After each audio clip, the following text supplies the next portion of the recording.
Occult Principles for Health and Healing.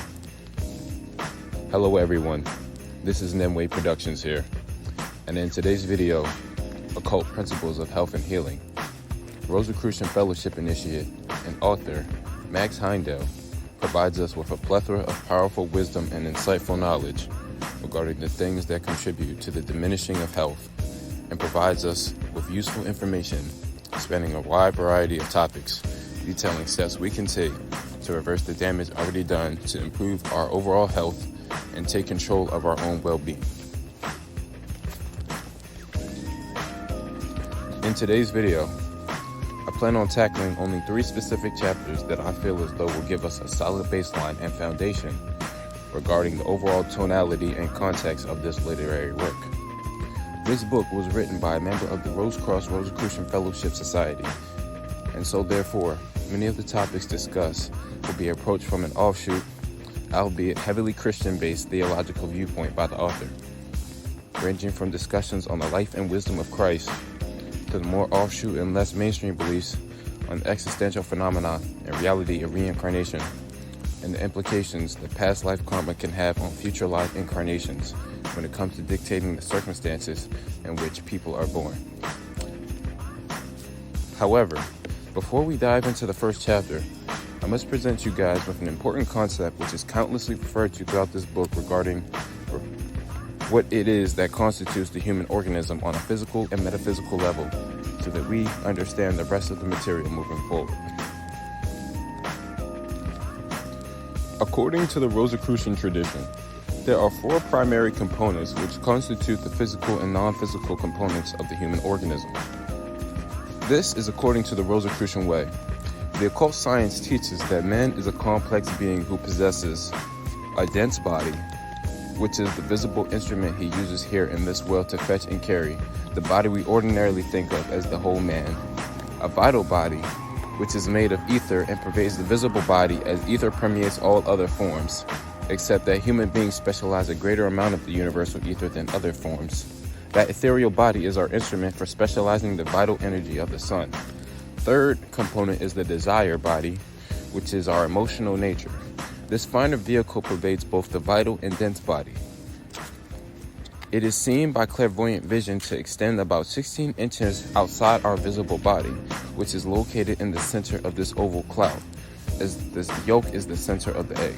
And then the fourth and final component, which makes up the human organism, is the mind, which is a mirror, reflecting the outer world and enabling the ego to transmit its commands and thoughts and words into compelling action. Chapter 4. General Causes of Disease. According to this tradition, disease is seen as the invisible fire of purging ordained by God the Father, or the universal principle, as a punishment and consequence of unrighteous living. Christ is the embodiment of wisdom. So, if we are to attain to higher levels of health and well-being, then it would be in the best interest of the student to adopt a lifestyle of good thoughts and deeds, so that the principles and virtues of Christ are cultivated within us, so as to attain a higher and greater degree of health and wisdom.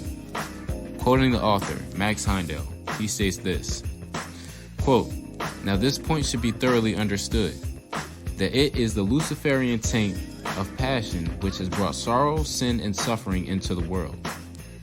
When the creative power is used for sense gratification, whether in solitary or associated vice, with or without legal marriage, that is the sin which cannot be forgiven.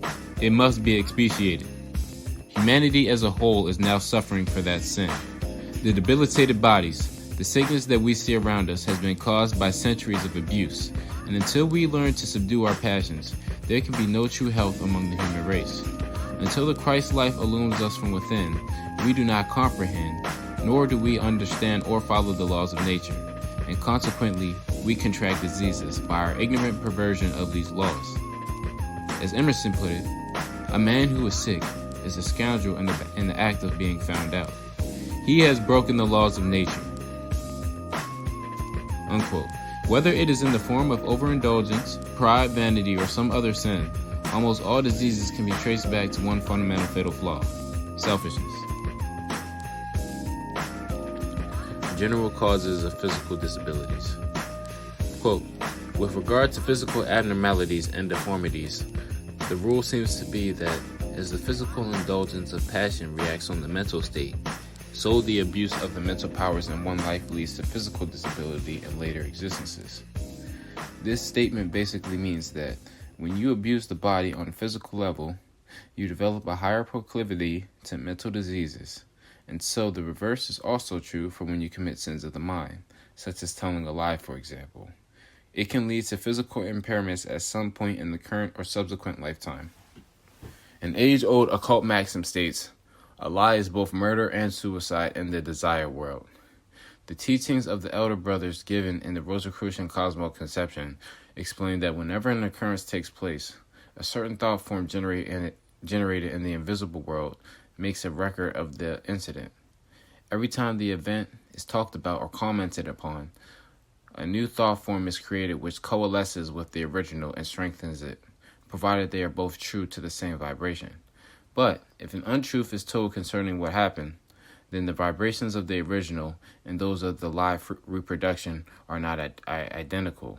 They jar and jangle, tearing each other to pieces. If the good and true thought form is sufficiently strong, it will overcome and break down the thought forms based upon a lie, and the good will overcome the evil. Where the lies and malicious thoughts are the stronger, they may overcome the true thought form of their occurrence and thus demolish it. Afterwards, they will jar among themselves, and all will in turn be annihilated. All things in the ultimate, therefore, work together for good. Thus, a person who lives a clean life, endeavoring to obey the laws of God and striving earnestly for truth and righteousness, will create thought forms about him of a corresponding nature. His mind will run in grooves that harmonize with truth, and when the time comes in the second heaven to create the archetype for his coming life, he will readily, intuitively, by force of habit from the past life, align himself with the forces of right and truth. These lines being built into his body will create harmony in the coming vehicle, and health will therefore be his normal portion in the coming life. Those who, on the other hand, have in the past life taken a distorted view of things, displaying a disregard for truth, and exercise cunning, extreme selfishness, and a disregard for the welfare of others, are bound in the second heaven to see things in an oblique manner also, because that is the habitual line of thought. Therefore, the archetype built by them will embody lines of error and falsity, and consequently, when the body is brought to birth, it will exhibit a weakness in various organs, if not in the whole bodily organization. As previously discussed, the vital body of each human being makes up the ether or soul essence of each individual person's spirit. And when a person dies, their vital body begins to slowly separate itself from the dense or physical body. The amount of time it takes for the vital body to completely detach from the now deceased physical body varies from person to person, but can take anywhere up to 3.5 days to complete. It is during this time where all the experiences and pictures of the past life are now being impressed upon the karmic structure of the individual's vital body. And it is at this point where it is decided the nature and quality of an individual's afterlife experience in accordance with the type of life they led. It has been said that those of us who aspire to higher ideals during the physical life, in the form of refraining from overindulgence, and who have lived virtuous lives more aligned with a lifestyle typically ascribed to that of the life of Christ, will be able to attain to higher levels of awakening in the ethereal plane following the death of the physical body. However, it has been said that such people of higher moral and spiritual proclivities oftentimes have less pronounced and robust physical bodies here in the earth life than those of us who overindulge in the passions.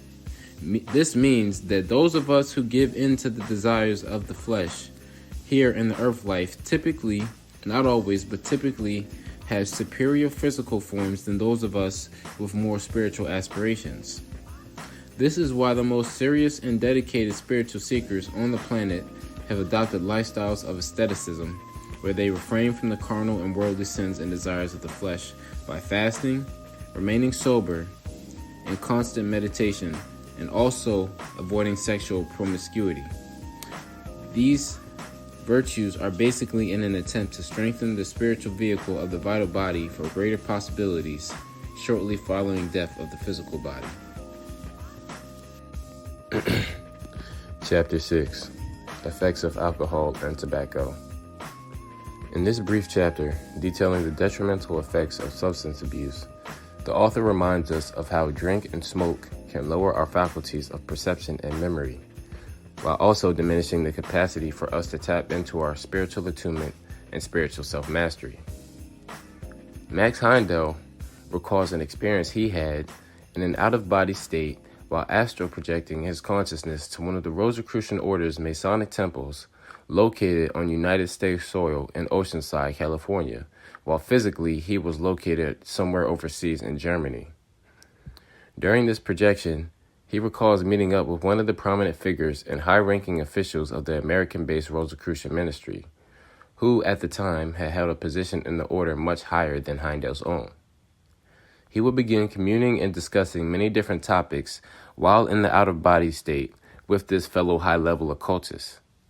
And after he returned to his body and the session was over, he was able to distinctly recall the things said and topics discussed, and even remembered the name and face of the fellow member he was communing with. Before the end of the projection, this same member even stated to Heindel that he would not forget the things discussed during this astral communion, as to operate on such a level is no small task, and one must be highly adept to not only perform such feats, but to also carry that memory and experience over into regular, everyday waking consciousness. Several months later, he would finally get the opportunity to take a trip overseas to California in the United States, where he would eventually meet the man in person and in the flesh. The following is a direct quote from the author detailing how the meeting went. Quote, "When I arrived at the city where he was, I was told by mutual friends that he had been expecting me and was looking forward anxiously to meeting me. Therefore, when I did meet the gentleman, I at once went up to him and shook him by the hand. He also seemed to recognize me and called me by name.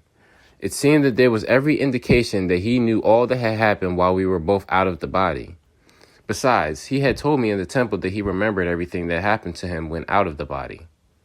This, of course, I believed, for he was of a much higher degree than the first, into which I had just been admitted.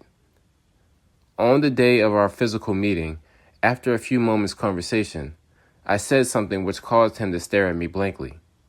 I had referred to some incident of our meeting in the temple, and he showed plainly that he knew nothing of it whatever. I had, however, said so much that I was forced to say more, or appear very foolish. So I told him that he had professed to remember everything.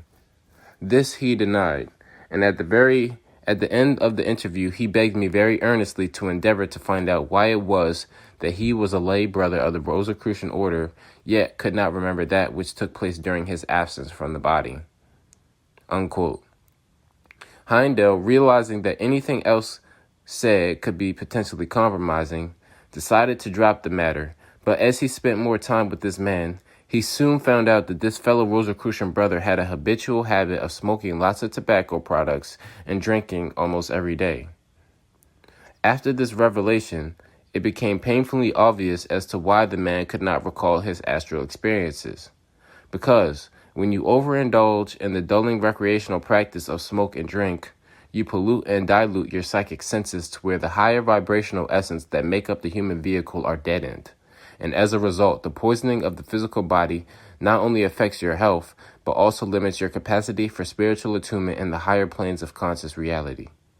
While drinking alcohol can temporarily raise a person's perception to the lower levels of the unseen world, it cannot take a person past this point.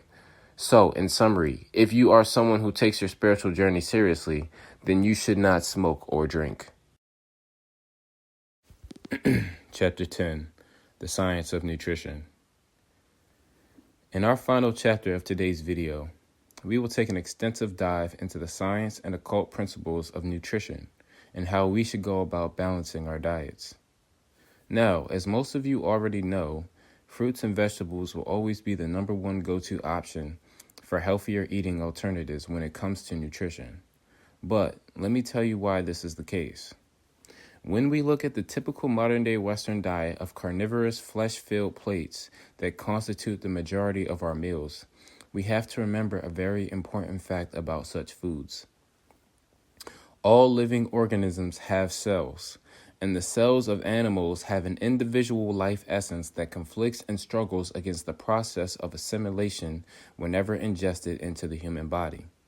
Because these cells are harder to assimilate into the body than plants, for example, a lot of the nutritious value we gather from eating meat is largely unrealized and uncultivated within the human system. Animals, just like humans, have a desire body, or an emotional essence that individuates it from all other life forms. So, this is why it is more taxing on the digestive system and why we feel so tired after eating meat than when we eat fruits and vegetables, for example. Plants and fruits don't have a desire body the way animals do, because the consciousness of plants and vegetables is like existing in a dreamless sleep in comparison to the dynamic and multivariate consciousness of animals.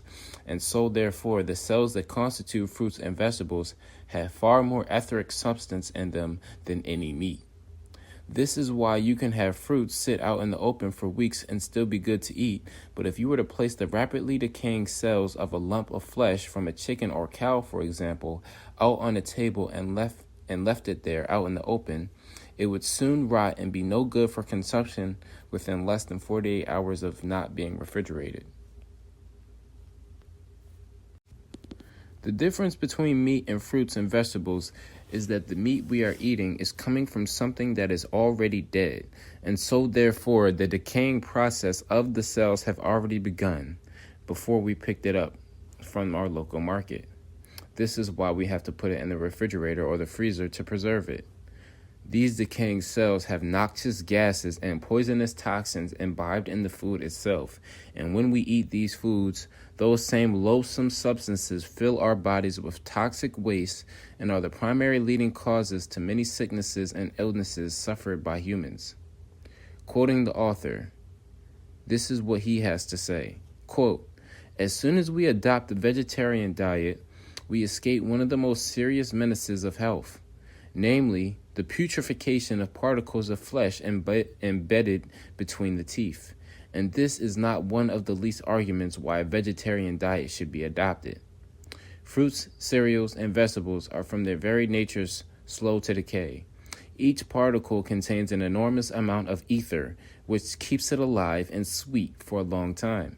Whereas the ether which interpenetrated the flesh and composed the vital body of an animal was taken away with the spirit at the time of death.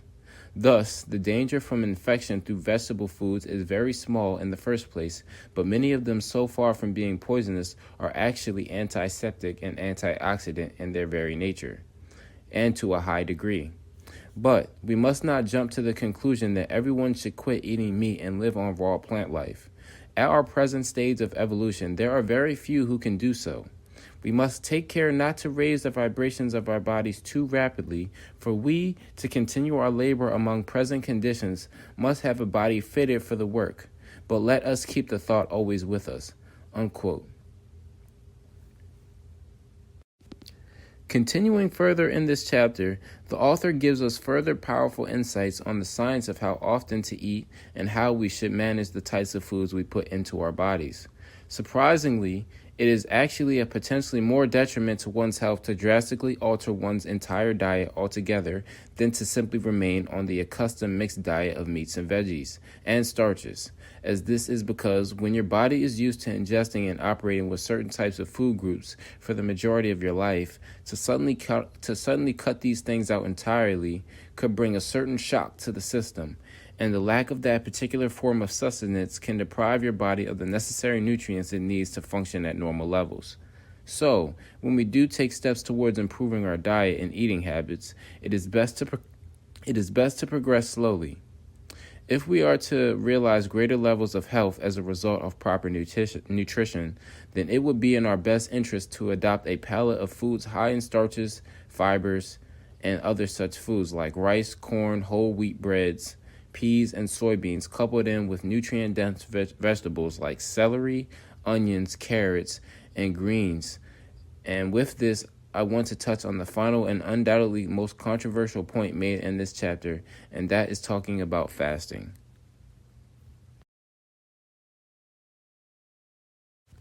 The knowledge acquired and propounded by the members of the Rosicrucian Fellowship Society believe that fasting is not a necessary or even superior method to approaching the problems associated with eating.